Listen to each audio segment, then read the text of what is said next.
So today I want to talk about celiac disease, and I'll also mention the related condition of gluten sensitivity. This lecture is continuing in a series of lectures along the theme of medical conditions which can present with psychosis or which can have a very schizophrenia-like presentation. And celiac disease is one of them, as you will find out by these introductory case examples. This is, I think, if I recall correctly, the only time where my knowledge of the Swedish language has helped me in the form of being able to read directly the primary literature from a Swedish medical journal called Läkartidningen. And in 1984, a 20-year-old man shows up to the psychiatry service complaining of paranoia and of hallucinations. He actually, it's recorded, he was tearing his pillow open because he was convinced there was a radio that had been somehow snuck inside of it. In discussing the case, they also learned that his mother had been, interestingly, had a midlife psychosis. She'd been hospitalized with psychosis in her 50s. And it looked pretty clear at the time that this would be a diagnosis of schizophrenia-like illness. And the young man was given first chlorpromazine 600 milligrams, then haloperidol. Ultimately, he was given fluphenazine, and sadly, those medicines didn't really work. They also noted that 3 years prior to the onset of his psychosis, he'd been seen and evaluated for anemia, and his anemia was interestingly characterized both by low iron and by low folate levels, and so that was noted.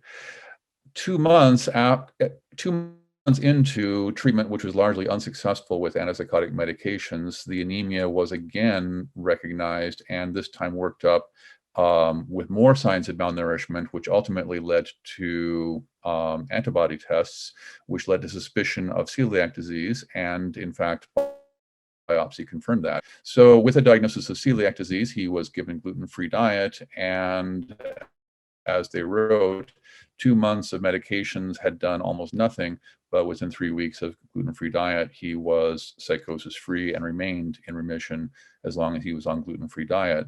An English case from Italy published in English language also appeared, in which a 29-year-old woman developed, again, schizophrenia, identical symptoms. She was also given antipsychotic medications, and this time 4 years of marginally successful treatment elapsed before she was seen with complaints of diarrhea and abdominal concerns.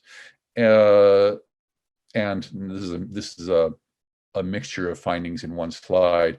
Investigation of the abdominal complaints led to laboratory tests, which revealed anemia, multiple nutritional deficiencies, and that led to endoscopy, which led to a diagnosis of celiac disease. I don't really know why they decided to do a SPECT scan, but they did do SPECT scanning of her brain, and you'll see here on the top right portion of the image is an area of hypoperfusion in the left prefrontal cortex.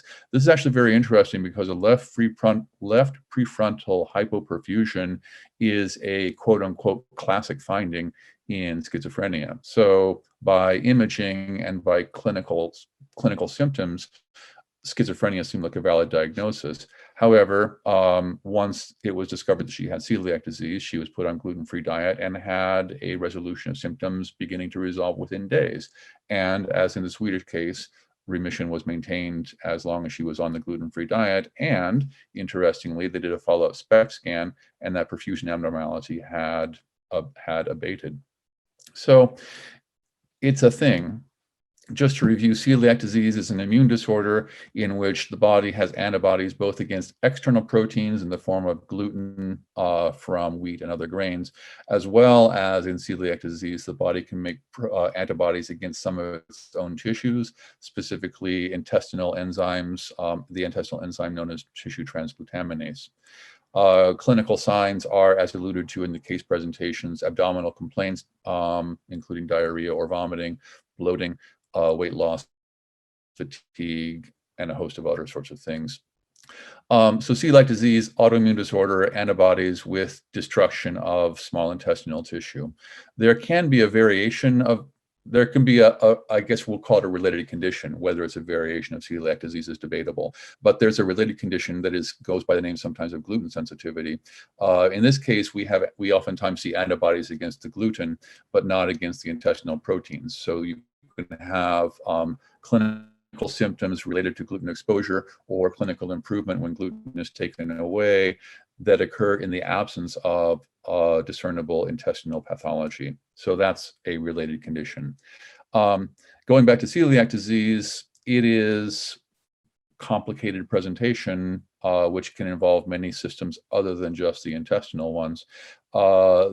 These studies show that neurological changes are quite common. In the Travato review, they suggest that 36% of cases of adult onset celiac disease present with neurological change. And in this very interesting study, they got a bunch of patients with neurological symptoms that had complete neurological workups, and at the end of the workup, no identifiable cause was diagnosed. They compared that group with a group of similar neurological symptoms with known neurological pathology, and in the neurosymptoms of unknown origin, over half had anti-gliadin antibodies. I've alluded to in the case presentations that psychiatric symptoms can also emerge as a presenting symptom. Most commonly is said to be depression, and certainly psychosis can happen. The frequency with which these psychiatric symptoms present is nobody really knows for sure. It's out there, but there's not really good estimates of how likely or how frequently psychiatric presentations happen. But here are some interesting clues, and going back to some studies looking at rates of schizophrenia diagnoses during World War II.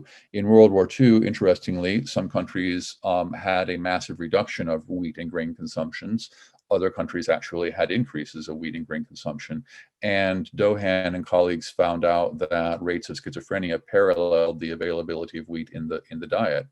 Another epidemiological or another similar line of studies was done in some South Pacific islands, and they found in islands where the diet had really not included gluten-containing grains, schizophrenia was reportedly almost unknown. And following the introduction of Western diets, which of course goes along with Western lifestyle, so it's not entirely clear that it's related to dietary sources, but when gluten-containing grains were introduced into the diet, and as they became more prominent, so rose the occurrence of schizophrenia in those countries. And in more pure epidemiological studies from Danish registries, it's found that if a person or a family member of a person has a diagnosis of celiac disease, the odds of later being diagnosed with schizophrenia rise to about nearly threefold higher. And to go back to, I alluded to this in some of this discussion earlier, but to be clear, for making a diagnosis of celiac disease, we can first do some screening tests looking for antibodies.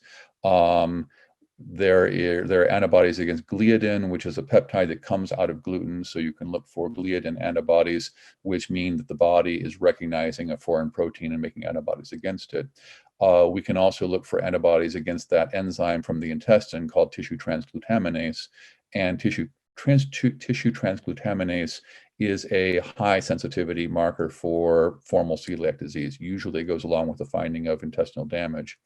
There's another family of antibodies called anti-endomysial. Those are largely cross-reactive with tissue transglutaminase antibodies, but you can use that antibody screen as well. Definitive diagnosis, typically if you have a positive screen with one of the antibody tests, then you do a endoscopy to look for clinical signs and histopathological findings through a duodenal biopsy. So that's how you diagnose this. But I wanted to mention gliadin and tissue transglutaminase as an introduction to the next slide, which is very interesting. This gets a little bit at how common celiac disease or gluten sensitivity might be in schizophrenia.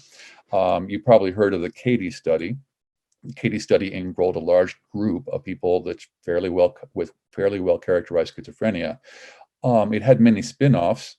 This is one of the spin-offs of the Katie study, in which the investigators looked for gliadin antibody positivity or tissue transglutaminase antibody positivity in the large group of people with schizophrenia and in a fairly large control group. And if we look at the less specific marker of gliadin, we see 7-fold elevation amongst the schizophrenia group and about a 7-fold elevation of tissue transglutaminase serum positivity. Positivity meaning here moderate or high antibody titers to these antibodies. So it's possibly a thing. We can then also, of course, look at case reports of gluten-free diets to get some indication of the relevance. I spoke to you already about the Jansson study and the DeSantis study. There were also case reports or tiny case series from Kraft and Westman and from Jansson showing that removing gluten, or in the case of Kraft and Westman, removing a whole bunch of carbohydrates, did have very significant improvements in psychosis symptoms in case reports. We can look at clinical trial data, and you can see, just simply looking at bullet points, you have more studies suggesting that gluten-free diet is associated with reduction of schizophrenia symptoms than studies that are negative.